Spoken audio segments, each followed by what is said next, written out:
ఓం శ్రీ గురుభ్యో నమ. ఓం శ్రీమాత్రే నమ.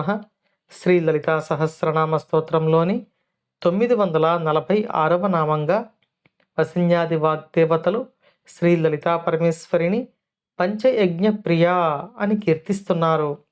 ఈ నామానికి మంత్రస్వరూపం శ్రీ పంచయజ్ఞ ప్రియాయై నమః. మనం మన నిత్య జీవితంలో ప్రతిరోజు మన జీవనం కోసం ఏదో ఒక రకమైన హింస చేస్తూనే ఉంటాం. హింస చేయడం అంటే మన తోటి వారిని, పక్షులను, జంతువులను హింసించడం మాత్రమే కాదు. మనం మొక్కలకు ఏమాత్రం హాని కలిగించినా, అంటే పువ్వులు కోయడం, ఆకులు కోయడం, మొక్కలను పీకి వాటి యొక్క దుంపలను ఆహారంగా తీసుకోవడం, మొక్కల యొక్క పండ్లు, కాయలు ఆహారంగా తీసుకోవడం, ఇవన్నీ కూడా ఒక విధమైన హింస కిందికే వస్తాయి. మనం మన ఆహారం స్వీకరించేదానికి ఏదైనా పండు చెట్టు నుండి కోస్తే ఆ చెట్టు పడే బాధ మన కంటికి కనిపించదు కదా. అలా మనం జీవించటానికి ఈ ప్రకృతికి ఏదో విధంగా మనం హింసకు గురి చేస్తూనే ఉంటాం. అటువంటి హింసకు ప్రాయశ్చిత్తంగా 5 రకాల యజ్ఞాలు చేయమని మనలను శాస్త్రం నిర్దేశించింది. ఈ 5 రకాల యజ్ఞములు దేవయజ్ఞం, పితృయజ్ఞం, ఋషి యజ్ఞం, మనుష్య యజ్ఞం, భూతయజ్ఞం. ఈ 5 యజ్ఞములు తప్పనిసరిగా మనం చేయాలి. ఇవి కేవలం ఆచారాలు మాత్రమే కాకుండా సమాజం పట్ల, ప్రకృతి పట్ల, పూర్వీకుల పట్ల, గురువుల పట్ల, అన్ని జీవుల పట్ల మనిషికి ఉండాల్సిన బాధ్యతలను గుర్తు చేస్తాయి. అప్పుడే మనం చేసే హింస నుండి, దానికి ప్రతిఫలంగా మనం అనుభవించాల్సిన కర్మ నుండి విముక్తులం కాగలం. మనం చేసే ఈ పంచయజ్ఞముల పట్ల ప్రీతిని కలిగి ఉండి మనలను అనుగ్రహించే అమ్మవారి స్వరూపం ఈ నామంలో పంచయజ్ఞ ప్రియా అని వసిన్యాది వాగ్దేవతల చేత కీర్తించబడుతోంది. ఇక ఈ పంచయజ్ఞములు అంటే ఏమిటో మనం క్లుప్తంగా తెలియచేసుకుందాం.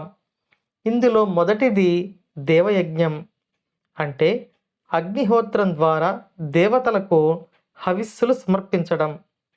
ఈ యజ్ఞం యొక్క ఉద్దేశ్యం దేవతలకు, ప్రకృతి శక్తులకు మనం కృతజ్ఞతలు తెలియజేయడం.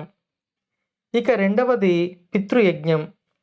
ఈ యజ్ఞం యొక్క ఉద్దేశ్యం మన తల్లిదండ్రులు, పూర్వీకులకు కృతజ్ఞతలు తెలియజేయడం, వారికి తర్పణాలు, శ్రాద్ధ కర్మలు నిర్వహించడం, వారి జ్ఞాపకార్థం పుణ్యకార్యాలు చేయడం, మన ఉనికికి కారణమైన పూర్వీకులను స్మరించుకోవడం, వారికి శాంతిని కోరడం, వారి రుణం తీర్చుకోవడం అవుతుంది. ఇక మూడవది ఋషి యజ్ఞం. జ్ఞానానికి, వేదాలకు, ఋషులకు కృతజ్ఞతలు తెలియజేయడం, వేదాలు, ఉపనిషత్తులు, పురాణాలు, ధర్మశాస్త్రాలు వంటి పవిత్ర గ్రంథాలను అధ్యయనం చేయడం, బోధించడం లేదా వాటిని పునశ్చరణ చేయడం, జ్ఞానాన్ని ఆర్జించడం, ఇతరులకు పంచిపెట్టడం కూడా దీనిలో భాగం.